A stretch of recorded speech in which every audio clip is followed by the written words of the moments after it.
Hello everybody, Michael the Librarian of Magic, finding and cataloging the magical and pointing you to it. I'm back once again with another recap of The Mandalorian and my reactions and impressions of the latest episode, episode 6, entitled The Prisoner, which aired on Disney Plus on Friday the 13th of December. So I am going to sort of give you the rundown of the episode and just my general impressions throughout, as I usually do, and step through it. So I got my notes here, and I'll talk about my impressions of the episode. Right off the top, I will say I think this is probably my favorite episode of the show so far. I think it's really strong. I have struggled so far with the style of the show in that it really seems to be, now that we're now that we're 6 episodes in, it's pretty clear to me that they're following a sort of adventure of the week format, just more episodic than strictly narrative. Not that there aren't narrative tie-ins, but being that we sort of live in the era, the golden age of long form narrative television, it has been difficult for me and other people to get used to having, again, something that's told in more of a self-contained episodic nature. And so I can't fault the show for being something that it's not trying to be, for not being something that it's not trying to be. And so if this is, what it's going to be, if they're going to continue to have it be more of a self-contained style, and it makes sense. The Clone Wars animated series was a lot like this as well, and Dave Filoni was heavily involved with that as well. So it makes sense that they may be going for more of that style. And if that is the type that they're choosing, then this is the sort of episode that I would like. Was a very strong, meatier, adventure of the week, so to speak. It was a lot longer of an episode. I think it topped out at like 42 minutes. So if they're going to keep going in this direction, more of this. This was a very strong episode. So picking up from where the last one left off, leaving Tatooine and the other planet, as usual, the Mandalorian is going somewhere to look for more work. He needs a job and goes to consult an old friend, a guy named Ranzer Mulk, I think his name is. And he's played by Mark Boone Jr., who's a great character actor. You've probably seen him on various TV projects. He always shows up in stuff. He's got kind of a gritty, bikery look to him. One of my favorite roles that he was in is in a show about bikers called Sons of Anarchy, where he played a character called Bobby Elvis that was sort of he's got big hair, big gruff looking dude, big beard, and he's just got that kind of look that gets him a lot of these jobs. So you've probably seen him in stuff. He's done some great comedic stuff as well. He was in a show, Will Forte show on Fox called The Last Man on Earth, that he had a great little role in, like the first to second season. So you've probably seen him around. Anyway, he's on this sort of like floating space station thing where they dispatch jobs with these mercenary crews. So the Mandalorian goes there to get work, and they say they have a job for him, and it's perfectly suitable for the Mandalorian because Rand needs the Razor Crest, the Mandalorian's ship, in order to do this job, because the Razor Crest is not very detectable. It's like not on any buddy's radar, so they need a ship that can sort of be undetected, so they need to use the Razor Crest.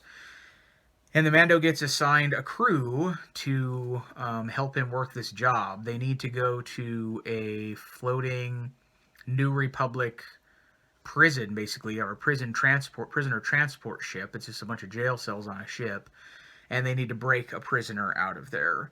The crew that ends up being sort of assigned to the Mandalorian is a droid named Zero. He kind of has like a fly-looking head, and he's very technical and detail-specific type of droid. He's voiced by Richard Ayoade, who you may know from some British stuff like the IT Crowd and stuff like that. And he does the voice of this droid and does a very good job. There's a character called Mayfeld, who is played by comedian Bill Burr. who I think actually does a really good job in this episode. I'm not personally particularly the biggest fan of Bill Burr's comedy. Some people really love his style. It's not my number one thing. I think he does really good in this. I would love to see him in more dramatic roles or just more films or TV projects besides just his stand-up career. I think he does have some acting skill. There's a character called Berg who's a big Deveronian. The Deveronians are like these big demon-looking things with horns and red skin. And Berg is played by Clancy Brown in a whole bunch of makeup. Clancy Brown has been in a ton of stuff. He's also another one of those character actors that I guarantee you've seen before. And if you haven't seen him or don't remember what he looks like, you've also heard his voice. He voiced like Lex Luthor in the Justice League cartoon.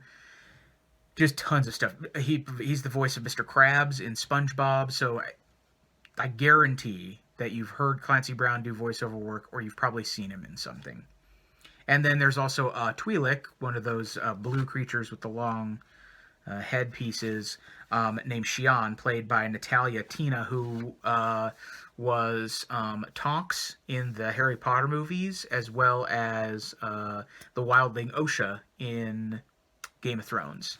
And she does an interesting job as this sort of Twi'lek mercenary character. They get off on their way. They all hop on the Razor Crest. The droid gets programmed to drive the ship, which I'm sure drives the Mandalorian crazy because we all know he hates droids. There's all this tension on the ship. The Mandalorian clearly has history with all of these people. They tease him about, do you still not take off your helmet, or all that stuff, and they tease him about saying this is the way, and all those things. And then the child, the yodeling, has been sort of hidden off in a broom closet, and he gets sort of accidentally discovered when the door slides open.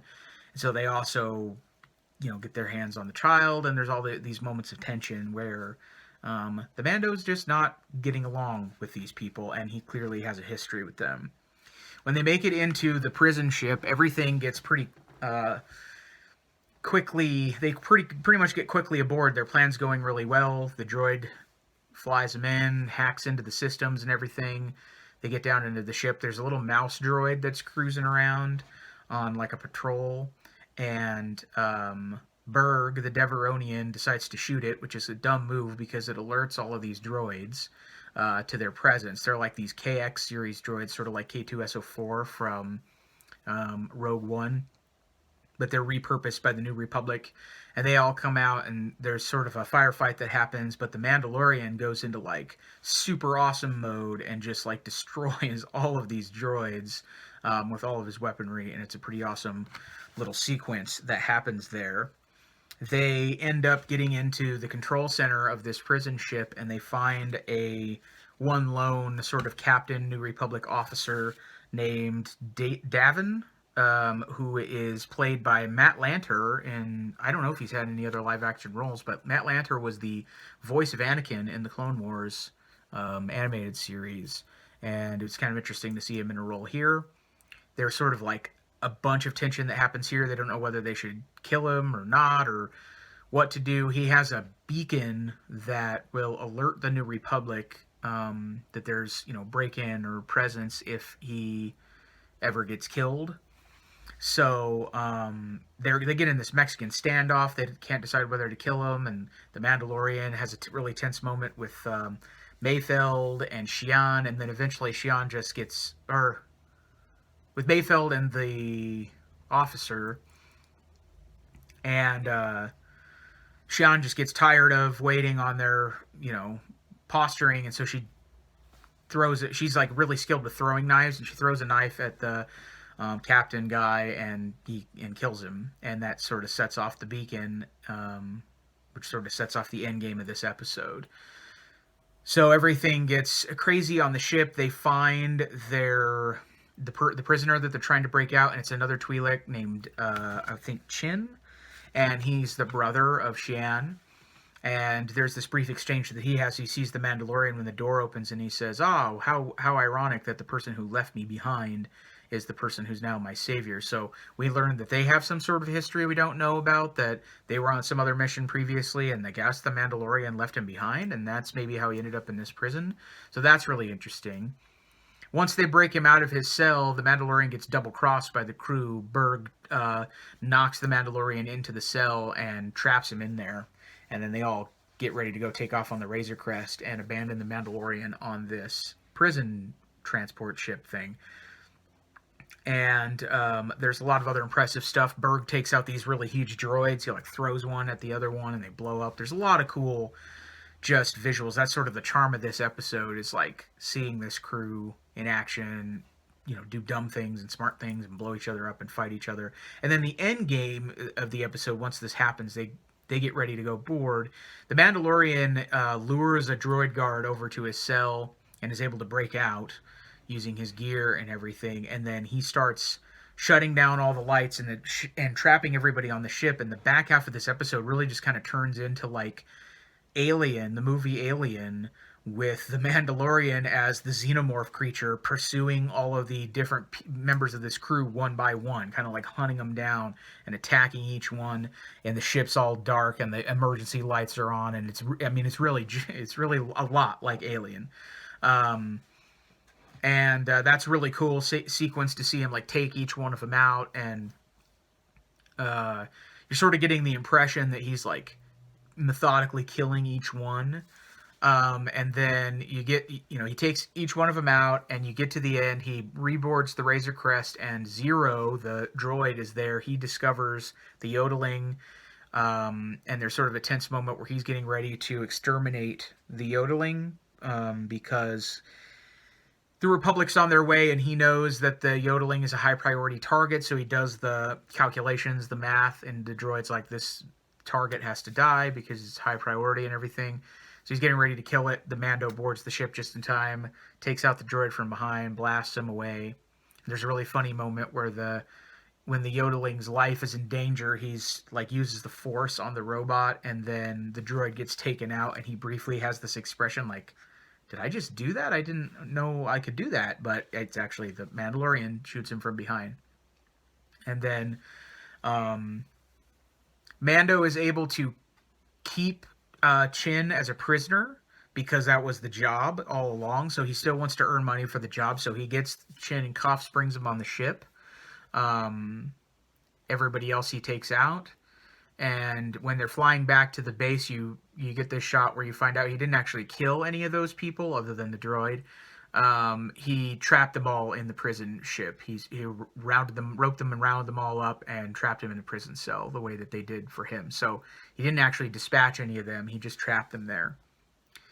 He gets back to the base where Ran is, and he gets paid for his job that he did. And Ran asks him, hey, where's everybody else? And he says, hey, it's the code. There's no questions asked. And he's like, right, no questions asked. So the Mandalorian gets on his ship and flies away. And then the Ran character says, kill him. And they're going to dispatch